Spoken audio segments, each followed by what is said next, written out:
passing game numbers weren't extraordinary. Hurts' obvious impact on the run game bolstered a stagnant offense, and playing with the lead then gave the defense a big advantage. So, Shannon, did the Eagles just happen to play better, or was Hurts the reason why the team played better? Well, I think anytime the quarterback gets a lot of the credit when things go well, and he gets a lot of the blame when things go bad. Skip, but I thought he made plays, but the defense played better. Pro Football Focus, Skip, they mentioned in this article, it was the first game this year in which the Eagles receivers didn't record a drop. Let that sink in for a second, Skip. They played how many games? 11, 12 games now? And this was the first game they didn't have a drop.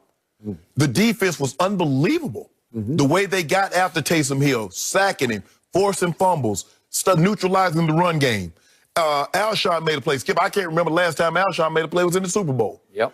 And he made plays. So, look, quarterbacks do give you a spark. There's something about having a guy on the field that you feel, you know what, we can't get beat today. When 7 was under center, Elway, John, y'all not beating us.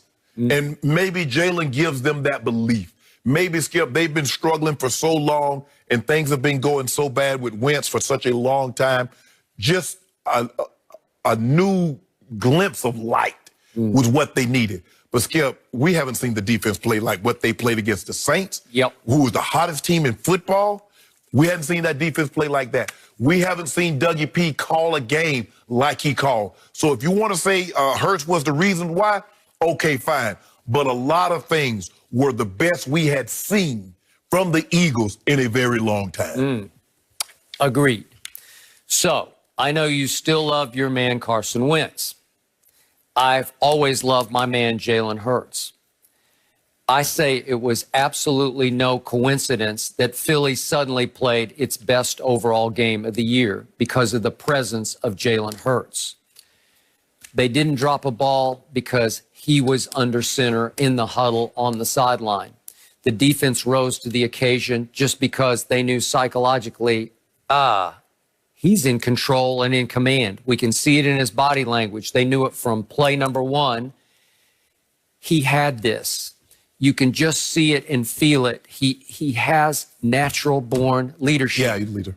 Miles Sanders sat up there after the game and just said, hey, he said natural leader. He's just a natural leader. Just check the tape. He just has always made plays with legs and arm. He did it at Alabama, more with legs than arm. But then at Oklahoma, he used both. 52 touchdowns a year ago at Oklahoma. Whew. And a bunch of them, 32 of them through the air, but 20 of them came with his legs. That was more than Kyler, right? Yep. He outdid Kyler, those 3 quarterbacks in a row, Baker, Kyler. They kept putting up a little better numbers each time. That may have a lot to do with Lincoln Riley, but his finished product coming out of college was this young man, Jalen Hurts. His father was his high school coach. He's a coach's son who thinks like a coach on the field.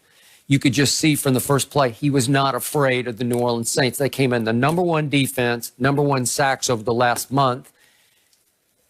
They're like a force of nature, and I thought it was the worst place you could throw a kid into that fire for a bad football team that was really struggling, that had lost its last 4 against a team that had won its last 9 games, and he slowly but surely just took the game over.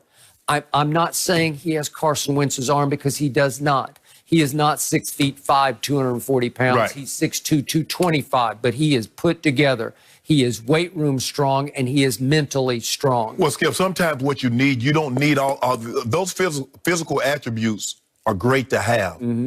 But if you got teammates that believe in you, that's what you need. And you look at the way they played, Skip, every mistake that New Orleans made, Philly made them play. Quan Alexander goes back during a handoff. Miles Sanders hit his head on the goalpost. Marshawn Lattimore. 82 yards. Marshawn Lattimore is he has one-on-one coverage with Alshon. Why would you be on top of Alshon when all he catches, Skip, is 50-50 ball back shoulders? That's his play. So you know that. So you guess what? You're going to play out of position. You're going to be on top of me, thinking I'm going to go deep when Alshon can't outrun me? So Alshon makes that play when, for Carson, I think he lost some faith in Carson, and maybe subliminally he doesn't believe he can make that catch. What was that? The other night, I think, was the Monday night game, Skip. We saw Carson hit him on the back shoulder, and he dropped it. He did. They dropped a bunch of balls. They did not help Carson at all. But in impact, To me, Jalen Hurts is Tebow-esque, but I don't want you to compare Tebow to Jalen Hurts because they're very different packages. I'm talking about in will, in force of personality. It's equal impact because Jalen does it. He doesn't wear his emotions on his sleeve. He's a very quiet leader, but he has strength in the huddle that they gravitate to. And again, with Tebow, I think they all thought he was a little wacky, you know, like, but he's like magic. Right. Oh, in the last 2 minutes, he's just going to take every game over in 2011. Right. This guy takes the game over from the start and just keeps on keeping on making plays. Big plays, 3rd down, 4th down plays, as you saw. The escape from the end zone the other day on 2nd 11 from the 3, and he goes 13 yards and gets them out of jail. That's Jalen Hurts. Right. That's the guy I came to love in college. And Skip, but Pro Football Focus said he had the second worst passing grade by an Eagle quarterback this season. Okay, that's why I said it's kind of Tebow-esque because he's not a great thrower of the football, but he's an effective thrower of the football. And he made the throw to Rager, and he made the throw to Alshon that won the game. But Skip, even though there were a lot of incompletions, I don't remember seeing him put the ball in harm's way. He did not. You thought the Saints might get a pick. Nope. He made the one mistake. Made one mistake later. You just got to protect it when they're going to punch it out. And he was just trying to kill the clock at that point. And if you take that away, he played a clean football game. I agree. So in the end, I think a rising tide of Jalen Hurts has lifted all boats in Philadelphia. All right, we'll have to see. Guys, you'll never guess what LeBron had to say about last night's Ravens-Browns game. Yes, he was tweeting about it. What does Skip have to say about this? What do you mean with all that? That I've held for 30 years.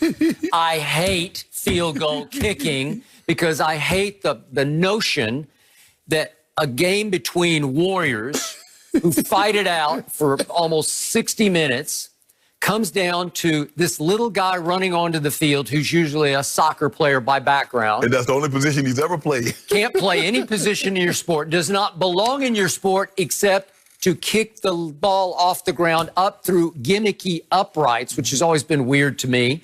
It's silly.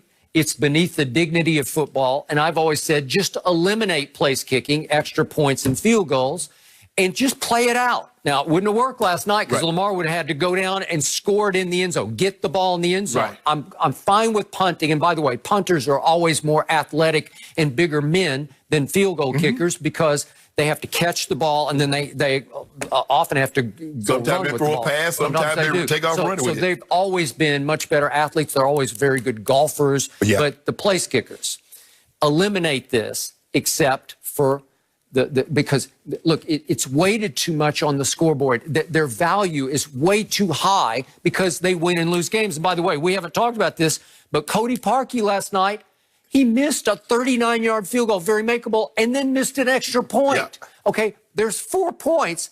Did that not impact the game in a negative way for the Cleveland Browns? You can say that he lost the game for the Cleveland Browns, that ultimately Justin Tucker won.